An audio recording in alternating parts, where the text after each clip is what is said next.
Je te remercie de nous rejoindre dans ce magazine Questions d'actualité. Les focus de l'actualité aujourd'hui, ce sont les questions environnementales. Vous le savez, la République démocratique du Congo constitue le deuxième massif forestier au monde après l'Amazonie. Il faut faire avec la RDC dans cette question de dérèglement ou de changement climatique et comment la RDC se comporte justement par rapport à ses voisins, la République du Congo, la République du Gabon et les autres pays du monde qui se positionnent en matière de questions environnementales.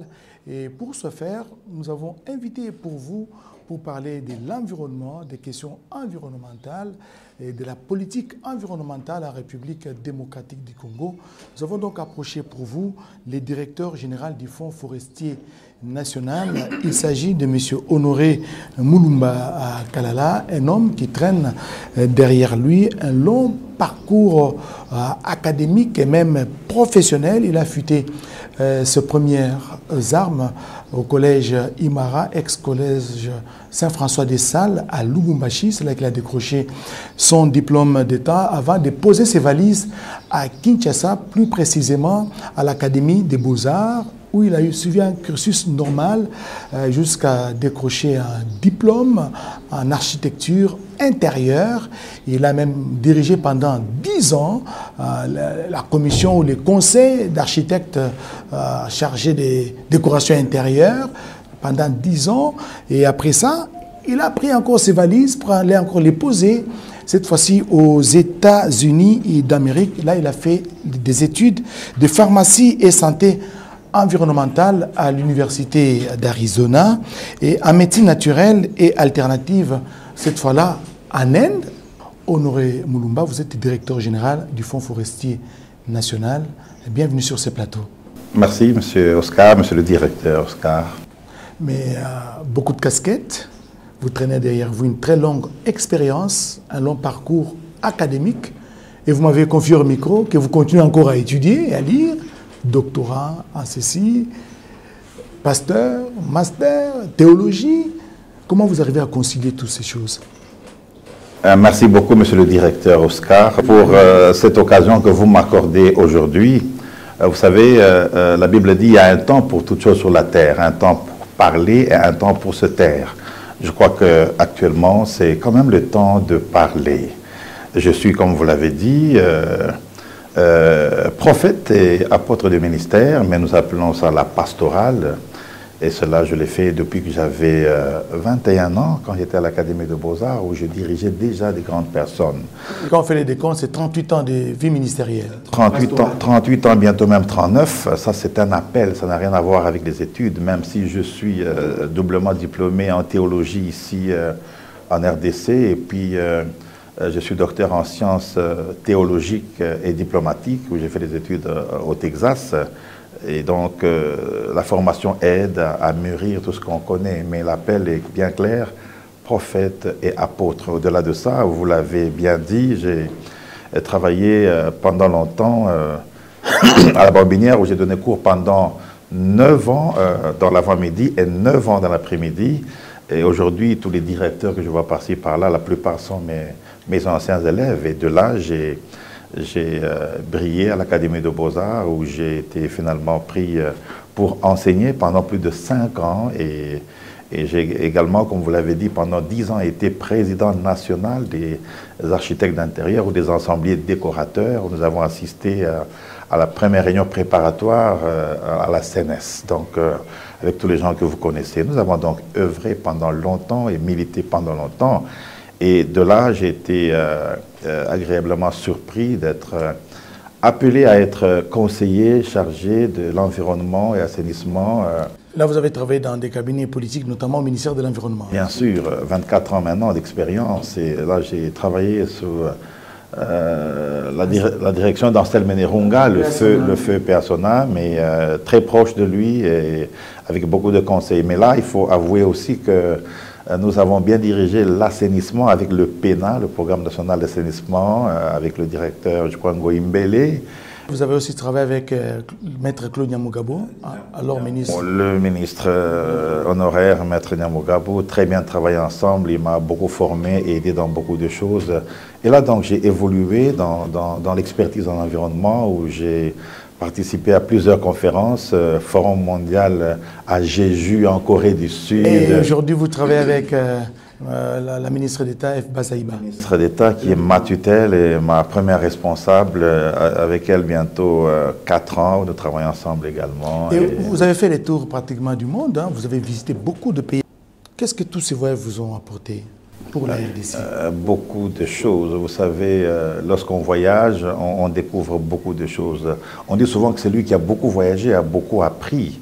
Et donc, ma jeunesse a été, je ne vais pas dire sacrifiée, mais dans ma jeunesse, c'était la pastorale et les études.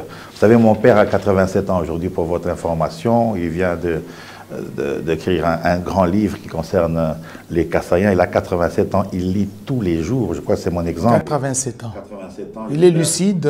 Très, très lucide. Il marche, il fait la marche chaque matin. Il est très fort et je crois que je le vois dans les 100 ans à venir.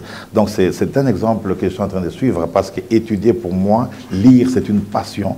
Non seulement la Bible, mais je lis sur l'histoire du monde, je lis sur l'anthropologie, je lis sur la philosophie religieuse, je lis sur l'environnement, je lis sur le cancer ou la cancérologie.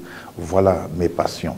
Parlons justement du Fonds forestier national, FFN, où vous êtes directeur général.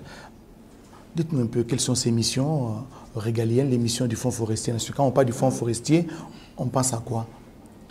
Lorsqu'on parle du Fonds forestier, on pense à un établissement public de l'État, comme d'autres établissements. Et le Fonds forestier, comme je l'ai dit, est une émanation de plusieurs critères, organisations au niveau du Code forestier, qui a pensé qu'il fallait une institution qui pouvait encadrer tout ce qui est déboisement et consorts. Mais au fait, parce que la question est bien claire, ici nous avons 4 missions. La première, c'est assurer, n'est-ce pas, ou financer les opérations de reboisement. C'est la mission presque principale où nous sommes là pour assurer, n'est-ce pas, les financements de reboisement. Mais ce n'est pas tout. Nous sommes là également pour assurer les opérations de l'aménagement forestier. Il y a également le contrôle et le suivi, ou si vous voulez, l'évaluation. Et c'est donc dans ce cadre-là que nous travaillons pour accomplir cette mission, mais enfin, ça dépendra, si vous voulez que je vous dise maintenant, comment on y parvient, quelles sont les ressources, tout dépendra. C'est justement cette question que j'allais vous poser, juste celle de savoir où est-ce que vous trouvez de l'argent pour financer toutes ces opérations, parce que vous dites que vous financez les reboisements, toutes les opérations qui concourent dans les cadres de la reconstitution de ces capitales forestiers en République démocratique du Congo. Où est-ce que vous trouvez de l'argent? Vous avez des partenaires? Est-ce que vous avez des découvertes au niveau des banques? Parce que c'est quand même une grande opération. Lorsque vous lisez le décret, n'est-ce pas, de 2009 du Premier ministre Mozito, vous découvrez qu'il y a plusieurs ressources. Et c'est le décret qui porte création du Fonds forestier national. Bien entendu, il y a là-dedans des dons, des legs, et les subventions du gouvernement aussi que nous n'avons jamais eues malheureusement. Mais il y a quand même des taxes comme la taxe de déboisement. Lorsque les miniers ou les pétroliers ou ceux qui sont dans la cimenterie ou consorts, lorsqu'ils déboisent, ils ont un devoir de payer les taxes. Et ces taxes-là, nous les partageons, si vous voulez, avec la DGDA, que dis-je, la DGRAD, n'est-ce pas, qui s'occupe du trésor public, qui collecte, et puis nous avons les 50%, et les 50% va au trésor public à travers la DGRAD. Et là, je voudrais que vous compreniez que le Fonds forestier national, que j'ai le privilège de diriger, contribue efficacement, n'est-ce pas, au trésor public sur le plan financier. Et donc, nous avons une deuxième taxe, c'est la taxe de reboisement. Là, on parle de l'exportation de bois sous toutes ses formes. Et c'est la seule taxe où nous avons les 100%. Et nous avons également la troisième taxe qu'on appelle la taxe d'abattage. Et la taxe d'abattage, il faut bien la comprendre ici parce qu'il y a l'abattage A et l'abattage B. Vous pouvez nous expliquer l'abattage A et B? Oui, lorsqu'on parle de l'abattage A, on a le bois d'œuvre. tout ce qui est constitué aux ouvrages, c'est-à-dire le chevron, le madrier, le bois de coffrage, tout ce qui est là pour l'œuvre, n'est-ce pas, en termes de construction. Comme ce qui s'est fait dans les Maïndombe, dans la province, l'espace Grand Équateur. Justement, mais enfin, le concept est très long, je peux prendre 30 minutes pour ça. Mais allons rapidement à l'abattage B, qui est par exemple le bois de feu, vous voyez, ce que vous appelez couramment les conis. Le coni, bois de feu, c'est d'abord le coni avec les boulangers, les maires qui travaillent, les beignets, ainsi de suite. Mais vous avez le bois de carbonisation, couramment appelé le makala, dont vous voyez les camions circuler, plus de 10 000. Vous êtes appelé à prélever des taxes sur chaque abattage autorisé? Bien entendu, prélever sur chaque, enfin la taxe, mais là, nous la partageons également avec la régie provinciale, pour ne pas dire avec le gouvernorat, à travers soit le DGRK pour Kinshasa, DGR4 pour Katanga, DGRK pour Kisangani, et donc nous travaillons ensemble et nous la collectons, mais tout à l'heure on parlera du détail, si vous voulez, de ça, si vous voulez être tatillonnant. Monsieur le directeur général, honoré. Il y a également la taxe sur le crédit carbone, et là nous la percevons aussi à 10%, là c'est très important. On va en parler au cours de l'émission, la taxe sur les crédits carbone. Mais moi je voudrais qu'on revienne un peu sur les miniers. Vous avez parlé des miniers, l'abattage par exemple des arbres au niveau, ou des boisements au niveau, voilà, des concessions minières. Moi je vois, je ne vais pas citer les noms des entreprises minières ici, mais ce sont des structures qui sont bien sécurisées. Est-ce que vous avez l'accès pour arriver à capter tous ces fonds qui vous sont destinés à travers les taxes dans les entreprises minières? Est-ce que c'est facile pour vous?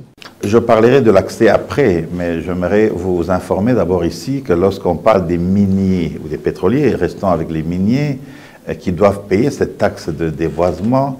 Alors ici, il faut faire attention parce que ce ne sont pas tous les miniers qui doivent payer les taxes. Tout dépend du travail qu'ils font, souterrain ou quelle mission ils ont. Mais ici, nous avons le système déclaratif. Lorsque vous êtes minier et que vous déboisez, eh bien, vous venez déclarer ce que vous avez déboisé et ensuite, nous venons contrôler si ce que vous avez déboisé. Même l'impôt en République démocratique, c'est un impôt déclaratif. On vient déclarer ce qu'on a fait et puis l'État vient vous taxer.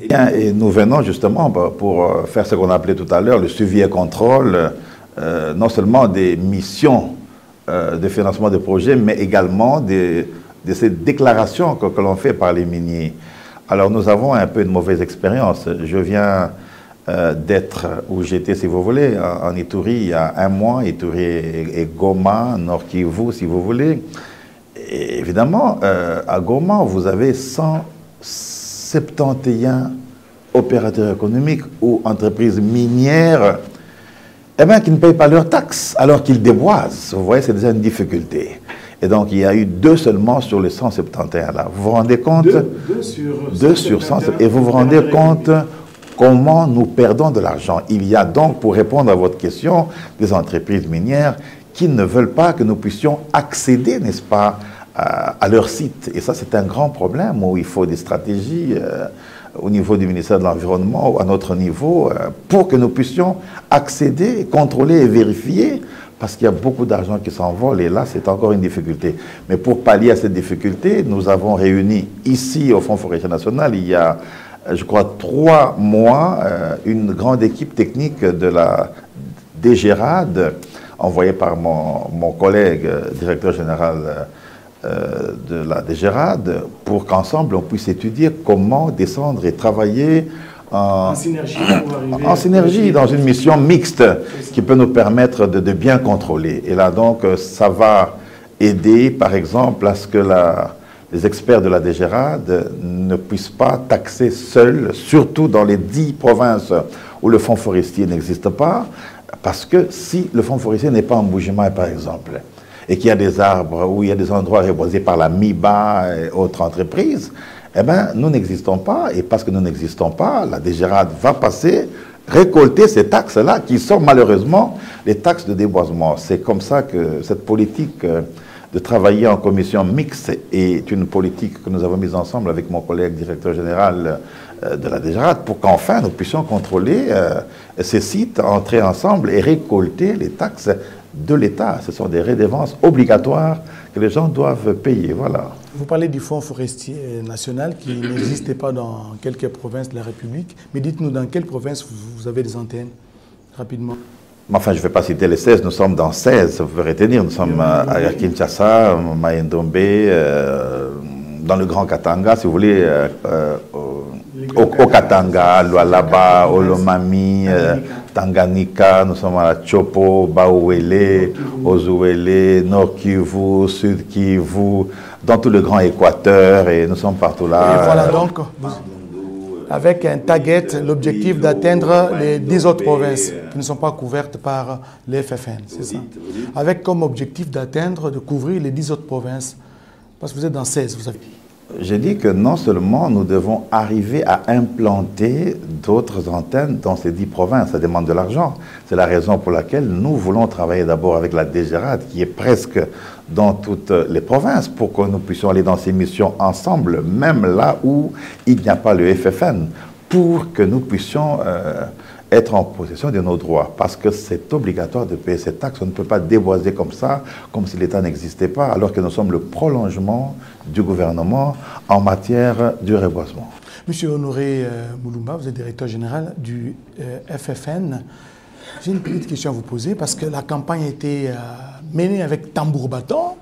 Où en est-on aujourd'hui avec l'opération 1 milliard d'arbres d'air qui a été portée par le président de la République, Félix-Antoine Tshisekedi Tshilombo? Alors écoutez, je ne veux pas m'évertuer en ministre d'État, ici dont je n'ai pas le pouvoir. Mais la bonne nouvelle, c'est qu'au mois de novembre... C'est quand même votre secteur, monsieur Honoré. Au mois de novembre passé, monsieur le directeur, madame la ministre d'État a présenté au Conseil des ministres le programme, n'est-ce pas, ou la finalité, ou les conséquences, ou l'aboutissement de ce programme. Et vous vous rendez compte que tout s'est bien passé parce que plus de 80% a été réalisé. Et au 5 décembre de l'année passée, on devait arriver à 100%. Elle l'a dit au Conseil, on a suivi le Conseil des ministres, tout était clair. Ce n'est pas vous que je vais dire que le président de la République, l'année passée, en décembre, était devant les deux chambres, n'est-ce pas, le Sénat et l'Assemblée nationale, où il a apprécié le programme, ou si vous voulez, la réussite de ce programme. Vous voulez parler de son discours devant les congrès sous l'état de la nation? Lorsque la ministre d'État, ministre de l'Environnement et du Développement durable, a déjà présenté ce programme au gouvernement, et lorsque le président de la République vous dit clairement, avec assurance du gouvernement, que le 1 milliard d'arbres est une réussite, qui suis-je pour dire le contraire? C'est une réussite parce que non seulement il y a eu ce travail qui a été fait, mais le Fonds forestier également a contribué efficacement à son évolution.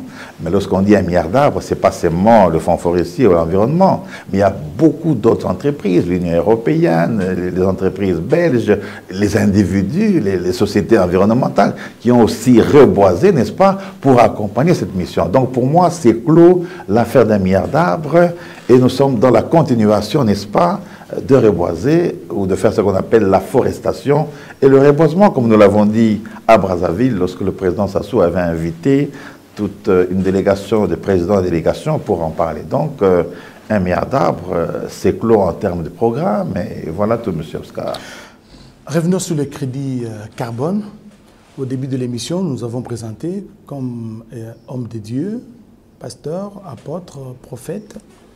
Donc, le tout se résume dans le ministère pastoral. Vous êtes pasteur, 38 ans de ministère, de vie sacerdotale. Mais une certaine opinion vous accuse de détournement. Dans le cas du crédit carbone, nous avons appris que vous aurez détourné plus d'1 500 000 $ américains des fonds destinés justement dans le cadre du crédit carbone. Dites-nous la main sur le cœur en tant qu'homme de Dieu, parce que c'est seule votre conscience qui est témoin. Dites-nous la vérité autour de cette question. Vous abordez une situation très délicate et vous me demandez de mettre ma main sur le cœur. Et vous savez, ma main est sur le cœur, non seulement sur le cœur, mais sur la Bible aussi. J'ai sourié parce que vous parlez des choses peut-être que les gens ne maîtrisent pas. Je crois que vous voulez parler de 1 550 000 $ destinés au fonds forestier par rapport au quota ou au partage. Mais écoutez, le décret est clair. Dans tout ce qu'on donne par rapport au crédit carbone, il est clair dans le décret que les 10% sont réservés au Fonds forestier national. Donc, à ces jours, tout le monde a déjà eu son argent, sauf le Fonds forestier national. Pourquoi? Je ne sais pas vous dire exactement. Et quand l'argent arrive, ça transite par où, dans quelle banque, et quels sont les mécanismes d'accès à ces fonds? Non seulement je n'ai touché aucun dollar, mais le Fonds forestier national que je dirige n'a pas encore encaissé, ni à travers une seule banque, un seul dollar de ce fonds-là. Nous continuons à faire... Mais l'argent a déjà été versé. Je ne peux pas répondre à ce genre de questions. Je vous dis que le Fonds forestier n'a pas encore en sa possession cet argent. Le directeur général qui vous parle n'a pas encore vu un seul dollar, ni dans la traçabilité bancaire, ni par une autre voie. Mais ce que je sais, c'est que la ministre d'État, ministre de l'Environnement, Mme Bazaïba, s'en occupe. Elle a écrit plusieurs fois à son collègue ministre de Finances pour que ce problème, n'est-ce pas... C'est à l'époque. Maintenant, ça s'est passé, c'est en train de se passer. Maintenant, là, je crois qu'il fournit beaucoup d'efforts pour que cet argent revienne vraiment au fonds forestier, parce que c'est un droit fondamental. Non seulement un droit fondamental, parce que le 1 550 000 représente plus ou moins 17%, si vous voulez, ou 15% de l'argent que nous devons financer les projets, parce que, souvenez-vous, que le fonds forestier a comme première mission le financement des opérations des reboisements. Et là, vous me provoquez parce que quand je suis arrivé au fonds forestier, depuis le mois de septembre, 4 ans et 2 mois aujourd'hui, nous avons trouvé qu'on finançait à 2% les projets. C'était en 2020. Non, je suis arrivé en 2020, mais nous sommes à la 15e année aujourd'hui, pour votre information.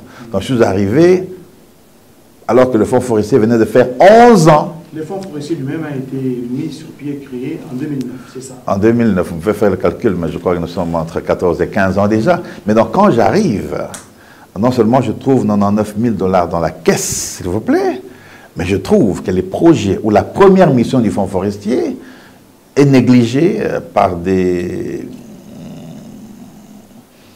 moyens que je ne maîtrise pas. Et donc on finançait à 2% seulement, j'ai dit 2, pas 20, 2% seulement les projets. Mais quand nous sommes arrivés, on a essayé de remonter pour aller à 7%. Et l'année qui suivait, nous sommes allés à 15%. L'autre année, nous sommes allés à 20%.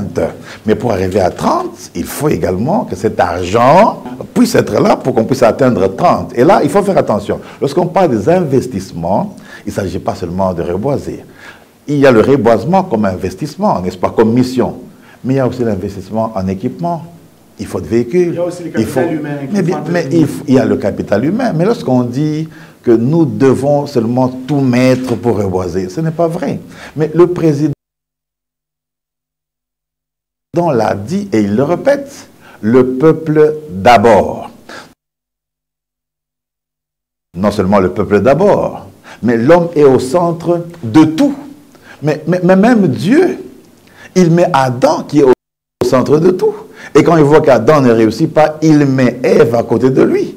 Et c'est de là que vous avez la reproduction. Donc on ne peut pas parler de l'accomplissement de la mission sans homme. Donc pour nous ici au fonds forestier, pour nous ici, je rentre au fonds forestier, pour nous au fonds forestier, l'homme, c'est-à-dire l'agent du fonds forestier, est très important également. C'est la raison pour laquelle, depuis mon arrivée, je vais vous informer, plus de 20 actions. Parce que pour moi, l'homme ou l'agent est très important. Comment l'agent va travailler s'il n'est pas bien payé, s'il n'a pas le transport, s'il n'a pas l'argent pour l'hospitalisation? Comment voulez-vous que l'homme soit mis à l'écart alors que c'est l'homme qui doit tout faire pour accomplir la mission? Lorsque je suis arrivé, les salaires ont été équilibrés et lorsque je suis arrivé, on a augmenté encore les frais de transport. Pour votre information, depuis 4 ans, tout le monde et dans un centre médical respectable, avec ses enfants. Donc pour nous, il faut l'homme et la mission. Parce que vous mettez, vous savez concilier les capitales humains et les capitales forestiers. Mais pasteur... pasteur ou directeur général? Les deux, hein, parce que ce sont des casquettes qu'on ne peut pas vous dénier. Vous êtes pasteur, vous êtes directeur général, vous êtes professeur d'université, mais la casquette qui est en vue ici, c'est celle des directeurs généraux. On vous accuse de détourner également 9 millions de dollars américains destinés à la province du Haut-Katanga. 9 millions, ou 8 millions, ou 7 millions, c'est toujours en termes de millions. C'est ça qui écœure un peu le Congolais. Quand on parle de détournement en RDC, ça se chiffre toujours en des millions. Pas 500 dollars, 100 dollars, mais millions. Et il y a des gens qui ne sont pas inquiétés, et vous êtes cités parmi les détourneurs. Et en tant qu'homme de Dieu, qu'est-ce qui se passe exactement? Parce que c'est depuis 2019 qu'il y a eu des projets qui devaient être financés à hauteur de 5 millions de dollars américains. Mais on dit que cet argent-là a été empoché par le directeur général que vous êtes, doublé de la casquette des pasteurs. Suivez mon regard, M. Oscar. Et je suis content que vous puissiez poser cette question aujourd'hui et maintenant. Connaissez-vous un seul Chinois qui peut vous remettre 9 millions de dollars en main propre ou à travers les banques? Si ce Chinois peut le faire, il y aura donc une traçabilité bancaire. Avez-vous fait un contrôle? Que dis-je? Les institutions de contrôle ont fait cela et ont découvert qu'il y a une traçabilité sur cet argent. La réponse est non. Tu as oublié de me demander, la main sur mon cœur.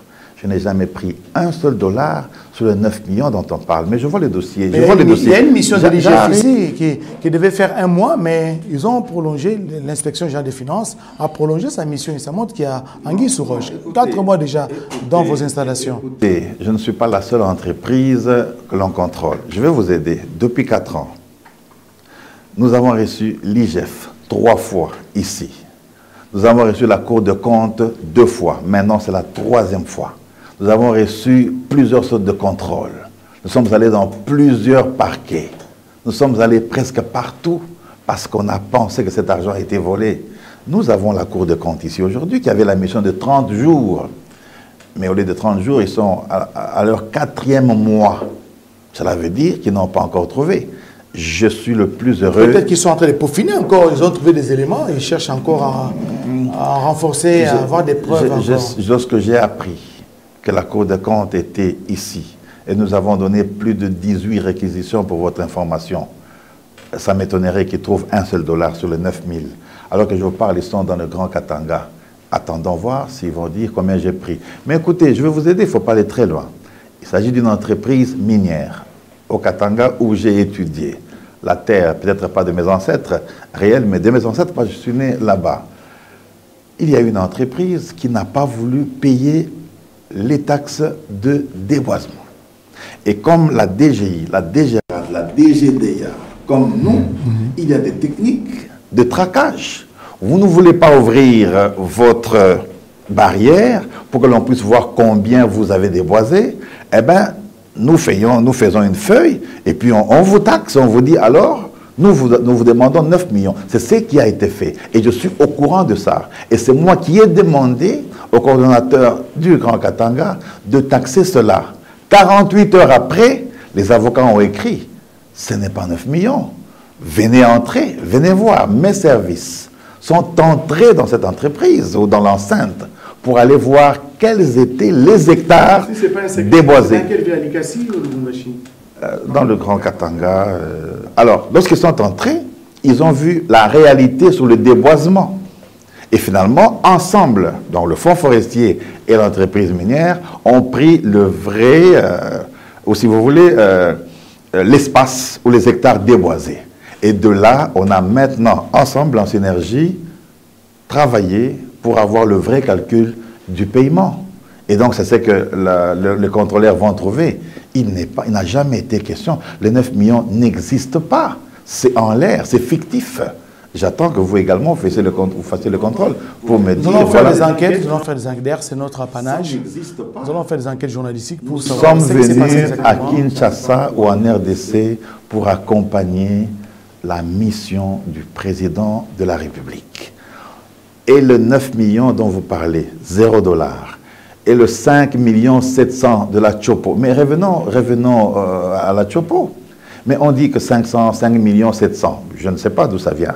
Mais je vois que tu veux parler de l'entreprise CIPEC. Absolument. Il y a une entreprise qu'on appelle CIPEC, n'est-ce pas, Chopo. Et cette entreprise existe. Et donc, il y a eu, si vous voulez, un reboisement qui était fait là-bas. la réalité, c'est qu'ils avaient, je crois, 4000 hectares. 4000 hectares. Mais vous n'allez pas, là je parle de nos services, vous n'allez pas demander à l'entreprise qui a 4000 hectares, vous n'allez pas faire le calcul du reboisement sur les 4000 hectares. Donc on a pu, si vous voulez, prendre les hectares déboisés, on a multiplié, pas par 1200, comme nos agents avaient taxé, parce que de nos jours, la taxe, n'est-ce pas, par rapport aux agro-pastorales, ce n'est pas 1200, c'est 300 $. Donc quand vous prenez, je crois... 300 $ par hectare. 300 $ par hectare. Quand vous prenez, je crois, 300 hectares, fois 300 $, vous avez 90 000 $, je crois. Et donc, lorsque nous avons travaillé ensemble, il y a eu même la coordination de l'environnement qui a assisté à cela. Donc, il fallait qu'ils payent 90 000 $, pas 5 millions dont vous parlez. Et j'ai déjà demandé plusieurs fois des missions pour aller à Tchopo et vérifier. Je n'ai pas encore eu cette occasion. Vous pouvez aller à Tchopo, vous verrez que c'est 90 000 $. Il n'existe donc pas les 5 millions dont vous parlez. C'est des choses formatées. Monté de toutes pièces. Montant monté de toutes pièces pour montrer et au chef de l'État et au ministre de l'Environnement et à tout le monde qu'on a détourné. C'est de la mauvaise foi. Ah, voilà, justement, c'est la question que j'allais vous poser. Quel est l'effet recherché parce qu'on vous accuse sur plusieurs détournements, et l'effet recherché dans tout ça? C'est les hauts toits de là que je m'y mette? Mais vous avez compris, c'est le haut toit de là que je m'y mette. Et vous répondez, j'y suis et je reste, c'est ça? Je ne dis pas j'y suis et je reste. Je vous dis que je suis ici par la volonté parfaite de Dieu et par la volonté du président de la République. Point barre. Vous n'allez pas me retrouver dans aucun détournement comme vous... On saura toute la vérité après, bien Dieu seul sait. Bien sûr, bien sûr. J'ai une petite question à vous poser. Allez-y, allez-y, monsieur le directeur. L'esprit. Quand vous voyez les fonds forestiers du Congo-Brazzaville, la République du Congo, d'en face, vous voyez les fonds forestiers du Gabon, des États-Unis, du Brésil et d'autres pays à travers le monde, vous sentez que ce sont des structures qui ont beaucoup d'argent, mais vous dirigez le FFN de la RDC qui se présente aujourd'hui comme un enfant des parents pauvres. Est-ce que vous avez l'impression, vous avez le sentiment que vous êtes incompris? Parce que quand vous parlez du fonds forestier des États-Unis, d'ailleurs là où vous avez vécu pendant plusieurs années, c'est des milliards de dollars. Le fonds forestier du Brésil, c'est des milliards. Mais vous, c'est à peine que vous parlez de 5 millions, de 7 millions, mais les autres, ils ont franchi ces caps-là. Dites-nous, vous êtes incompris ou bien il y a une certaine lourdeur dans la bureaucratie?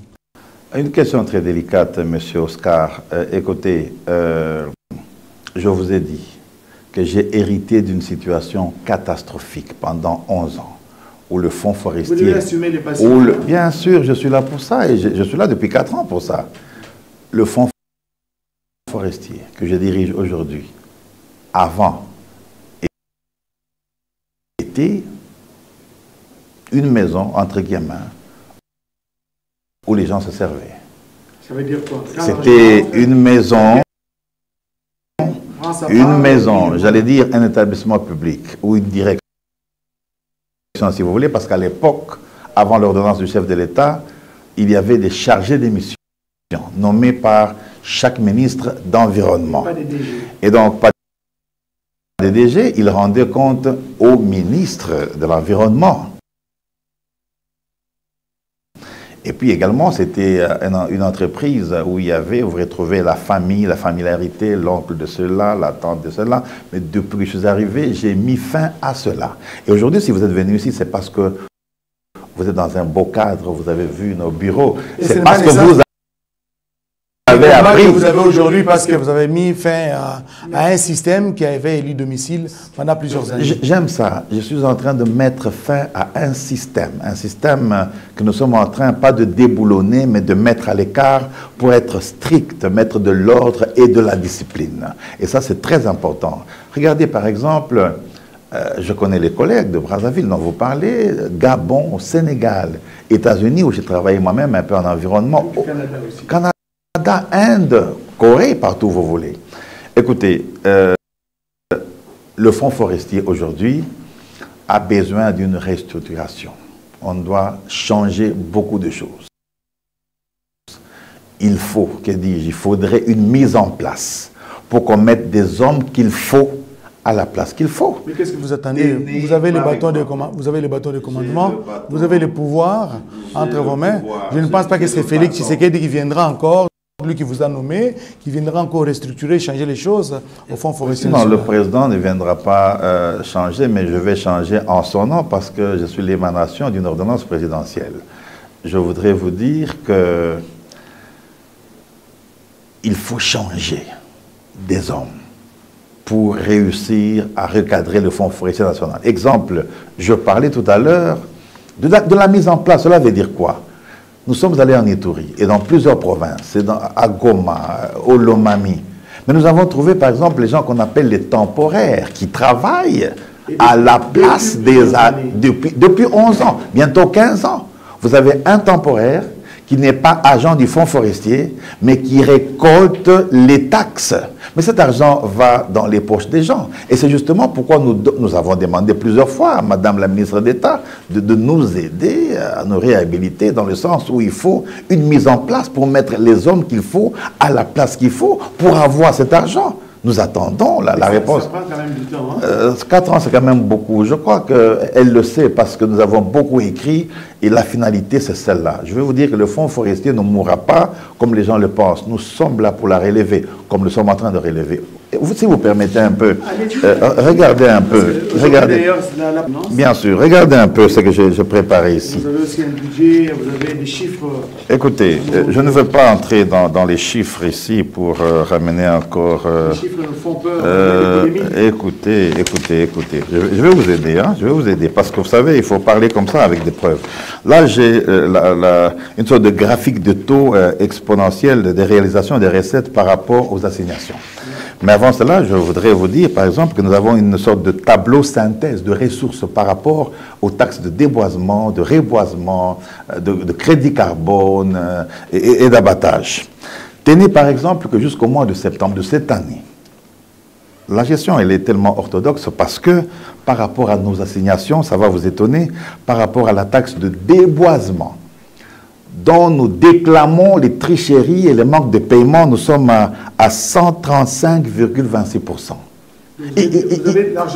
Il faut applaudir des actions comme celle-ci. Je dis bien 135. Même si vous n'avez pas les montants, ça fait 135 des 20 000.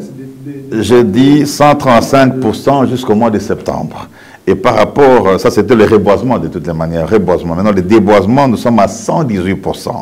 Et l'assignation de crédit carbone était de 1 800 725, mais nous sommes à $0 pour des raisons que je vous ai données, parce que nous n'avons pas encore ce que vous dites que j'ai détourné, les 1 550 qui doivent être quelque part, qui doivent revenir, qui doivent revenir. Nous allons nous battre pour que cet argent revienne d'une manière simple, tout en demandant à Madame la ministre d'État, qui d'ailleurs fournit beaucoup d'efforts à ce sujet, où elle écrit à son collègue ministre des Finances. Pas je le demande, elle connaît le dossier, elle le suit et elle nous a promis que tout va être en ordre. Nous faisons confiance à Madame Bazeba, que vous connaissez très bien, qui est une femme de fer dure et qui connaît cette situation. Et donc, vous avez la taxe d'abattage, nous sommes à 52%, parce qu'il faut dire aussi la vérité. Et donc, vous voyez, c'est un effort à remercier. Lorsqu'on travaille bien, il faut dire qu'on travaille bien. Alors, imaginez, je vous donne ce montant ici, et si jamais toutes ces personnes payaient leurs taxes, on va aboutir à 100 millions ou à 200 millions de dollars, comme au Gabon, comme en Égypte, comme au Maroc, comme en Afrique du Sud, comme en Australie où j'étais il y a 2 mois. Il faut restructurer le Fonds forestier national. Il faut nous autoriser de faire la mise en place, parce que c'est ça finalement le secret, pour qu'on puisse mettre les hommes qu'il faut, à des places qu'il faut, dans toutes les provinces, pour avoir accès à nos fonds, pour que nous devenions comme le Gabon, comme le Sénégal, comme l'Ouganda, comme le Maroc, comme l'Afrique du Sud, comme l'Égypte, comme les États-Unis, comme le Brésil qui parle en milliards en termes de fonds forestiers nationaux. Et ça, c'est possible. Et nous avons donc cette compétence, cette capacité, ce leadership. Et la solution, ce sont les réformes. Les réformes vous permettent de recruter les profils qu'il faut. Vous avez trouvé le mot. Il faut une réforme, mais il faut qu'on nous laisse faire cette réforme-là. Vous savez, nous sommes appelés au principe de la retenue et de la réserve, parce que nous sommes le prolongement du gouvernement. Mais nous avons besoin de travailler librement pour que les objectifs du FFN soient atteints, M. Oscar. J'ai une question, nous sommes en train de terminer cette émission. Monsieur Honoré Mulumba Kalala. Monsieur Oscar, directeur. Voilà, je suis très fier d'être en face de vous. Je sens en vous la sincérité, pourvu que ça vienne du fond du cœur. Vous êtes homme de Dieu. Cœur et Bible. Cœur et Bible, la combinaison de ces deux choses. Est-ce que vous croyez à l'avenir du FFN? Oui, s'il y a réforme, les gens seront étonnés de ce que va devenir le FFN. Parce qu'aujourd'hui, que dis-je, à ce jour, on parle du FFN à travers le monde. Combien de collègues m'appellent des États-Unis pour dire félicitations pour les FFN? Mais il y a 11 ans, on ne pouvait pas parler du FFN. Vous êtes là parce que vous avez découvert le FFN. Le président de la République, le gouvernement, aujourd'hui on parle du FFN. Parce qu'il y a un homme, qui a un objectif, qui a une mission, qui a des objectifs à aider la mission du chef de l'État pour que le FFN fonctionne. Je suis sûr et certain que si on nous laisse réformer le FFN, les gens seront étonnés. Plusieurs veulent la mort du FFN. À mon absence, peut-être oui, mais tant que je serai là. Imaginez-vous, on n'a pas toutes ces taxes-là, mais on vit toujours. Je suis parmi les directeurs généraux qui payent le salaire chaque mois. Depuis 4 ans et 2 ans, nous payons le salaire de tous les travailleurs, leur transport. Et ajouter aux autres avantages, prise en charge médicale, bientôt, il y aura des surprises. transport, Il y aura des surprises encore bientôt. communications. Nous sommes parmi les meilleurs en termes de ressources humaines. Ça, c'est très important. Il y en a qui pensaient que le FFN allait mourir, mais le FFN est bien là. Nous allons bien le défendre. Et si Dieu veut, et si nous avons cette capacité, que dit ce pouvoir, cette grâce, ce privilège de réformer le Fonds forestier, revenez dans 6 mois pour voir que peut devenir le Fonds forestier national. Tout droit dans la caméra, un petit mot aux agents et cadres du FFN. Voilà, j'aimerais dire aux agents du FFN que depuis que je suis là, c'est grâce à vos efforts, grâce à vous, grâce à tout ce que vous avez fait, que nous sommes arrivés à atteindre nos assignations et même à aller au-delà. Je vous rassure que je connais, n'est-ce pas, l'importance que vous avez ici au Fonds forestier, parce que sans vous, je ne peux pas avancer. Mais je vous dis que concernant soit le taux, soit vos salaires, je suis en train de fournir un effort avec le conseil d'administration pour que vous soyez des hommes respectables, des travailleurs qui sont contents de travailler au Fonds forestier. Mais je vous demande également de respecter vos devoirs, l'ordre et la discipline, venir à temps au travail, nous aider, n'est-ce pas, à mieux travailler. Lorsque vous êtes là présent au travail, alors nous sommes contents de vous voir et de vous donner le travail à faire et de travailler avec vous. Je vous rassure qu'ensemble, nous irons loin. Ensemble, on parlera du FFN.